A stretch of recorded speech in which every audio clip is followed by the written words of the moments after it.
모니터가 약간 울리고 약간 잘 들리지 않거든요. 잡아주시면 좋을 것 같습니다.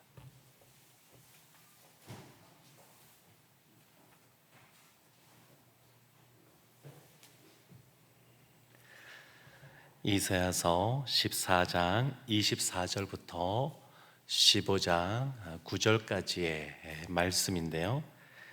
이 말씀을 우리 한 절씩 교독하도록 하겠습니다.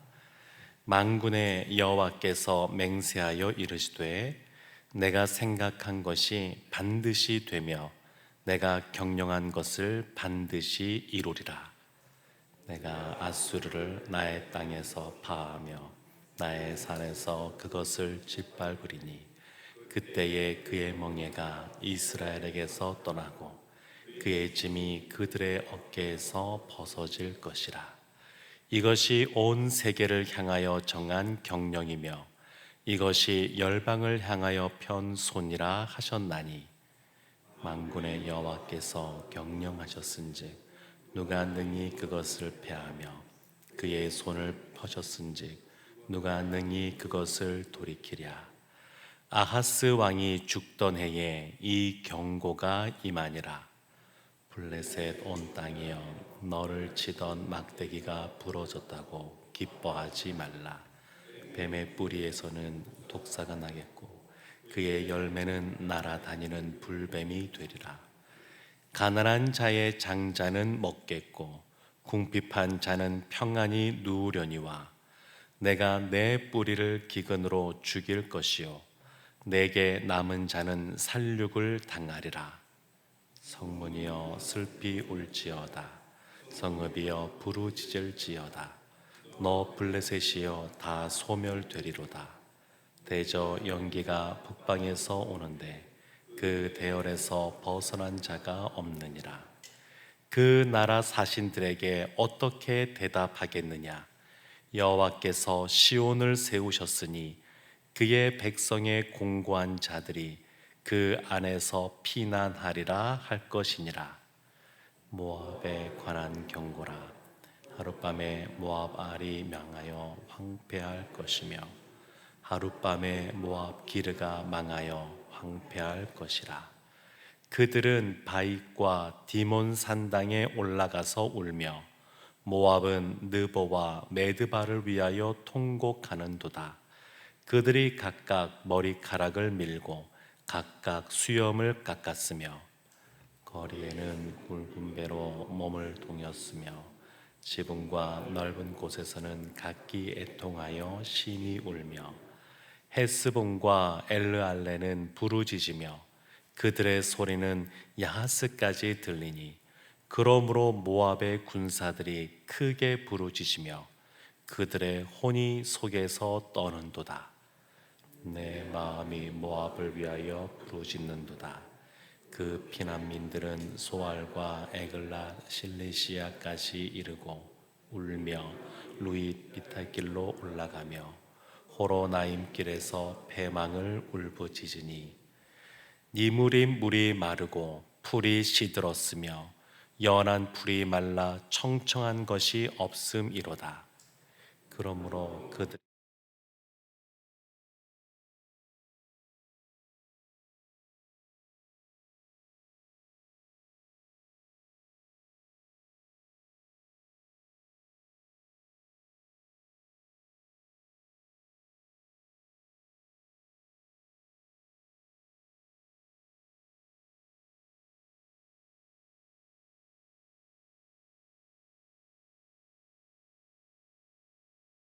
자에게 사자를 보내리라.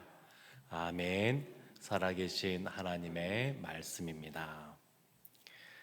이사야서는 크게 전반부와 후반부로 나눠 볼 수 있는데 전반부가 1장부터 39장까지에 해당이 됩니다. 그리고 전반부는 몇 개의 단락으로 구분해 볼 수 있는데 첫 번째 단락이 1장부터 12장까지고 그리고 두 번째 단락이 13장부터 27장까지입니다. 오늘 본문의 말씀은 이 두 번째 단락에 해당이 되는데 두 번째 단락인 13장 말씀부터 오늘 본문 바로 앞에까지는 하나님이 블레셋에 대한 심판에 대해서 말씀하십니다.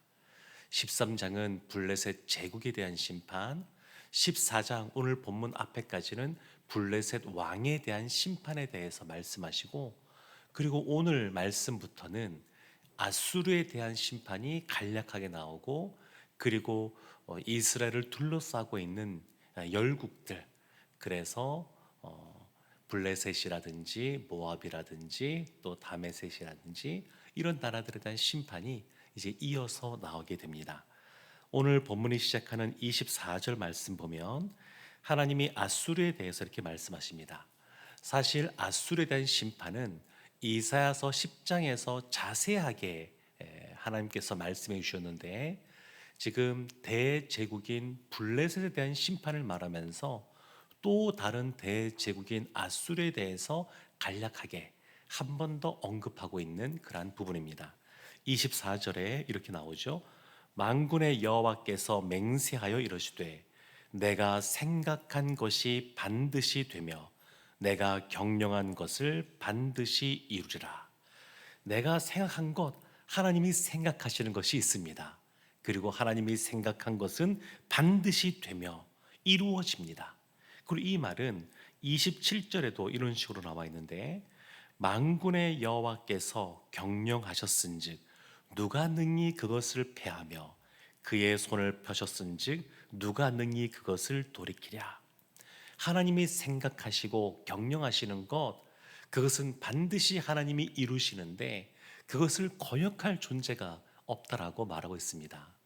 이 블레셋이나 바벨론이나 또 대제국인 이 아수르를 보게 되면, 한마디로 말하면 이 아수르 같은 경우에 이사야서 10장을 보면 하나님의 손에 든 막대기, 하나님의 손에 든 그러한 도구로서 하나님이 아수르를 부국 강병을 이루어 주셨는데, 하나님이 힘을 주신 것 가지고 하나님의 뜻대로 사용한 것이 아니라 자신의 뜻대로 그것을 사용하기 시작합니다.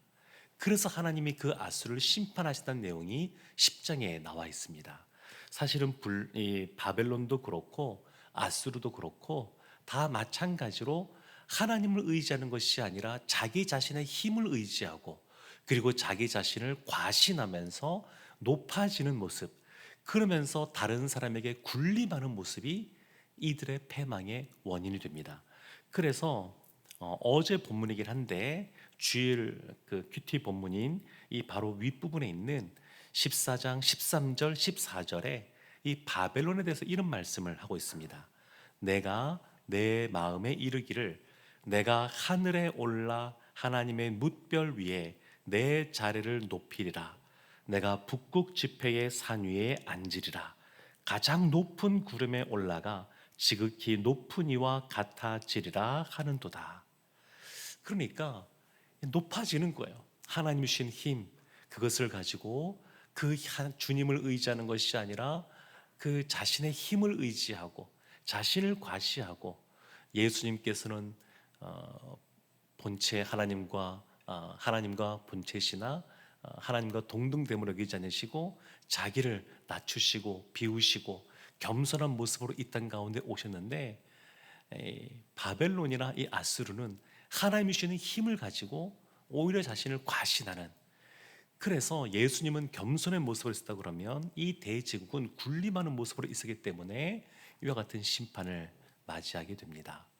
사실 돌이켜보면 우리도 늘 이런 모습은 있지 않나 주의해야 됩니다. 하나님이 우리에게 건강 주시고 또 은혜 주셔서 평안하게 살게 해주시는데, 이것 자체를 의지하고 이것 자체를 자신을 높이는 곳에 사용한다 그러면 우리도 이와 같은 심판의 경고를 벗어날 수가 없을 겁니다. 그리고 이제 이어지는 28절부터 말씀해 보게 되면 블레셋에 대한 심판이 나오게 되는데, 28절 이렇게 시작합니다. 아하스 왕이 죽던 해에 이 경고가 임하니라. 그러니까 경고가 시작될 때에 하나님의 그러한 심판이 이사야에게 임하여서 그 경고가 선포된다, 이런 표현들이 반복해서 나오는데, 지금 아하스 왕이 죽던 해, 이때 이 블레셋에 대한 심판이 임하게 됩니다. 29절에 보면 이렇게 말합니다. 블레셋 온 땅이여 너를 치던 막 막대기가 부러졌다고 기뻐하지 말라. 뱀의 뿌리에서는 독사가 나겠고 그의 열매는 날아다니는 불뱀이 되리라. 이렇게만 보면 이것이 무슨 말씀인가 싶긴 한데, 블레셋 온 땅이여 너를 치던 막대기가 부러졌다고. 사실 이 대제국인 아수르가 이 남유다만, 북이스라엘과 남유다만 힘들게 한 것이 아니라 그 밑에 있는 블레셋도 힘들게 했습니다. 그런데 이 아수르가 잠깐 나라의 국력이 쇠하는 시기가 있습니다. 그때 이 블레셋이 기뻐하는 것이죠. 아, 아수르의 힘이 약해진 이때에 우리가 이곳서 이 아수르의 그 지배에서 벗어나야 되겠다. 그래서 반아수르 정책을 이 블레셋이 펴게 됩니다. 그러면서 이 블레셋이 이 유다에게도 사신을 보냅니다. 남유다에게도 너는 지금까지 그 친아수르 정책, 아하스가 그런 정책을 폈었거든요. 남유다의 왕인 아하스가. 그런데 그렇게 하지 말고 이제 아수르의 힘이 빠진 이때에 반아수르 정책을 나와 함께 동맹을 맺고 그렇게 펼치자. 우리가 독립하자. 이렇게 얘기하는 것이죠. 근데 보면 역사적으로 보면 그 뒤에 아수르가 다시 힘을 회복합니다. 그래서 또 여전히 이게 억압하고 또 나라들을 힘들게 하는 모습이 나타나는데, 29절 뒷부분이 그겁니다. 너를 치던 막대기가 부러졌다고 기뻐하지 말라. 뱀의 뿌리, 이게 아수르를 말합니다. 뱀의 뿌리에서는 독사가 나겠고 그의 열매는 날아다니는 불뱀이 되리라. 다시 이 아수르가 강대해질 것이다 라는 그런 말씀을 품고 있습니다. 그래서 31절에 블레셋의 이와 같은 심판이 임하게 되는데, 성문이여 슬피 울지어다, 성읍이여 부르짖을지어다, 너 블레셋이여 다 소멸되리로다. 이렇게 말하고 있죠. 슬피 울지어다. 운다라고 하는 것은 애가를 의미하지 않습니까? 근데 이와 같은 그 열국에 대한 심판들을 말할 때 이와 같은 애가의 형식으로 심판들이 주어지는 경우가 많이 있는데, 이 말은 이 이사야가 하나님의 심판의 말씀을 전하면서 진정으로 이것을 슬퍼했다기보다는 애가의 형식을 빌은 풍자를 하고 있다고 봐야 됩니다. 지금 이 블레셋을 향하여 지금 이와 같이 이사야가 이게 애가의 형식을 빌은 풍자를 하면서 그들 가운데 이제 이러한 심판을 선언하고 있습니다. 32절 말씀을 다시 한번 보면 이렇게 나옵니다. 그 나라 사신들에게 어떻게 대답하겠느냐? 지금 남유다에게 어떻게 답변해야 되는지를 지금 알려주고 있는데 이렇게 나오죠. 여호와께서 시온을 세우셨으니 그의 백성의 공고한 자들이 그 안에서 피난하리라 할 것이니라. 남유다는 하나님의 나라이고 하나님의 백성들이 그 안에 있으니까 하나님을 의지하겠다 우리는, 이렇게 답변하라는 겁니다. 그러니까 이 아하스 왕 이후에 그의 아들 히스기야가 이제 왕이 되게 되는데, 그래서 히스기야는 이 말씀대로 이 다른 나라들의 힘을 의지하는 것이 아니라 하나님만 의지하는 모습을 이렇게 보여주게 됩니다. 그리고 15장, 16장은 모압에 대한 심판이 선언되어지게 됩니다. 이게 여러 나라에 대한 심판이 계속 이어지게 되는데, 이 모압은 유다가 있으면 그 유다 요단강 동편에 있는 그러한 나라입니다. 그러니까 아브라함의 조카 롯의 후손이죠. 그래서 이 모압을 대하는 모습은 그 조금 전에 보았던 블레셋을 대하는 모습과 조금 다릅니다. 그래서 1절 말씀이 이렇게 시작합니다. 모압에 관한 경고라 라고 하면서 하룻밤에 모압 알이 망하여 황폐할 것이며 하룻밤에 모압 기르가 망하여 황폐할 것이라. 1절, 2절, 3절 쭉 이어지는 4절까지 말씀을 보게 되면 모압의 8개의 성읍이 망할 것에 대해서 말하고 있는데, 근데 보면 1절 말씀에 하룻밤에 망한다고, 하룻밤에가 2번 반복해서 나옵니다. 그러니까 이와 같이 하나님이 이 모압을 하룻밤에 이와 같이 심판할 것에 대해서 분명하게 말씀하고 있습니다. 그런데 눈에 띄는 표현은 어디 나오냐면 5절 말씀에 보면 이런 말씀이 나옵니다. 내 마음이 모압을 위하여 부르짖는도다. 그 피난민들은 소알과 에글랏 슬리시아까지 이르고 울며 루잇 비탈길로 올라가며 호로나임 길에서 패망을 울부짖으니. 그러니까 이 모압이 심판으로 말미암아 황폐하게 되고 사람들이 피난을 가게 되면서 울부짖는 소리를 보면서 이사야도, 그리고 이사야에게 이 말씀을 주고 있는 하나님의 마음도 마음이 아픈 겁니다. 힘든 거예요. 지금 앞에 보게 되면 블레셋은 애가의 형식을 빌은 풍자라고 한다 그러면, 지금 이 모압을 향한 이와 같은 애가의 모습은 아브라함의 조카 롯의 후손이니까 이 유다 입장에서 보게 되면, 이스라엘 입장에서 보게 되면 형제 국가 아니겠습니까? 그러니까 마음이 더 아픈 겁니다. 마음이 아픈 거예요. 그러니까 심판을 당하는 이유는 그들이 하나님 앞에 범죄했기 때문에 심판을 당하는 겁니다. 그렇지만 우리가 하나님에서 알고 있는 것처럼 하나님은 공의의 하나님이시면서도, 그래서 이 죄를 절대 용납하지 않으시면서도 동시에 사랑의 하나님이셔서 그 죄인을 사랑하시는 모습을 보여주고 계십니다. 이 모압의 심판 속에서도 그것이 분명하게 드러납니다.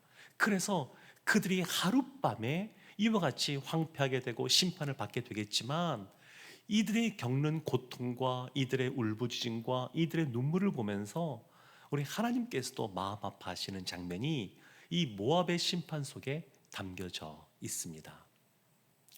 그래서 이 종교 개혁가 이 마틴 루터는 이런 말을 했었습니다. 하나님께서는 하나님과 싸우고 계시다, 이런 표현을 쓴 적이 있거든요. 하나님이 하나님과 싸운대요. 그 말은 공의의 하나님으로서 심판을 아니할 수 없기 때문에 심판을 행하시지만, 그러나 또한 그 사람들을, 영혼들을 사랑하시는 그 하나님께서 그들을 위하여 또한 싸우신다. 그 참 여러 가지 복잡한 그런 마음, 복잡 미묘한 그런 마음, 하나님의 마음을 표현한 그런 말이었던 것 같습니다. 사랑하는 성도 여러분, 하나님께서는 이와 같이 심판받아 마땅한 사람들을 향해서도 예수 그리스도의 십자가를 통해서 그분의 사랑을 나타내 주셨습니다. 십자가가 이와 같이 공의와 사랑의 그 하나님의 모습을 상징적으로 함축해서 보여주는 그런 모습이라고 할 수 있습니다. 그래서 이 모습 보면서 우리가 한번 돌이켜 볼 것은, 오늘날에도 보게 되면 이와 같은 이 하나님의 심판 가운데, 고통 가운데 있는 분들 있지 않겠습니까? 하나님이 이 역사의 주관자 되시고 이 열국들이 일어나고 무너지는 모습 속에서 하나님이 이 모든 것을 이끌어 가신다고 하는 것을 극명하게 우리에게 보여주고 있는데, 이와 같은 하나님의 심판의 모습이 오늘날이라고 없겠습니까? 하나님이 기다려주시고 기다려주시지만, 하나님의 때에 그 손을 들어 칠 때가 있지만, 그런데 그런다 할지라도 그 궁극적인 하나님의 그 바라시는 모습은 그들이 돌이키고 회개하여 돌아오는 것, 그것이 하나님의 마음인데, 우리들의 마음 속에서도 하나님의 그러한 형벌로서의 심판이든 또 그렇지 않더라도 이와 같이 황폐하게 되고 또 유리방황하는 사람들을 향하여서 우리는 어떠한 마음을 품고 있는가? 요즘 전쟁이 너무 많이 벌어지고 있고요, 재해들도 많이 발생하게 되면서 저도 제 마음을 이렇게 살펴보니까 좀 많이 무뎌진 것 아닌가 싶습니다. 러시아 우크라이나 전쟁도 5년이 돼가고, 뭐 다른 곳에서도 곳곳에서도 재해는 뭐 매년마다 일어나게 되고, 그러다 보니까 어느 순간 그 마음이 이 지금 모압을 향한 이 그 애곡하는 이러한 마음, 이런 마음이 아니라 그냥 무덤덤해진 것은 아닌가 한번 돌이켜보고 반성하게 됩니다. 우리가 이 새벽에 이 심판의 말씀들을 보면서 다시 한번 더 대제국 블레셋인 바벨론이나 아수르 같이 우리가 교만하게 살아가는 것이 아니라 겸손의 왕이신 예수 그리스도를 본받아 우리를 낮추고 하나님을 의지하는 모습으로 나갔으면 좋겠고, 또 그러면서도 또 이 어렵고 힘든 분들을 바라볼 때 주님의 마음으로 함께 마음 아파하고 그들을 위해서 기도하는 우리 모두가 되기를 원합니다. 하나님의 마음으로 이번 이 한 달도 살아가고 살아내는 우리 모두가 되기를 주님의 이름으로 축원합니다. 아멘.